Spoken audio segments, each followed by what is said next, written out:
మేము 4 ఎకరాలు వేసినాం కదా. ఇంతకుముందు 2 ఎకరాలు చూపించాను తేజరాజు. ఇప్పుడు భద్రాచలం 2222 2 ఎకరాలు వేసాను.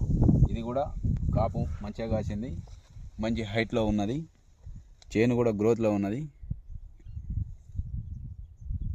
చూడండి ఒకసారి, కింద నుంచి కాసింది ఇది కూడా. అవును, ఇప్పుడు ఒక కాపు అయింది, మళ్ళీ పైన అంతా ఎగురుంది. అవును, మళ్ళీ పైన పోతుంది. ఇది భద్రాచలం 2222. అవునా? ఈ ఫీల్డ్ ఎక్కడా కూడా. ఇందులో నువ్వేం గమనించుకున్నావు చెప్పు ఒకసారి. బొబ్బర కానీ తెగుళ్ళు కానీ. బొబ్బర రాలేదు దీనికి, తెగుళ్ళు రాలేదు సరిగా. అంటే ఇది వేయడం వల్ల రైతు సీడ్ అయితే ఓకే కదా, సీడ్ ఓకే అన్న. భద్రాచలం కానీ రోగాలు తట్టుకుంటుంది, బొబ్బర తట్టుకుంటుంది. ఈ చేను మొత్తం వేస్తే బొబ్బర లేదన్న, 10 చెట్లు కూడా లేవు.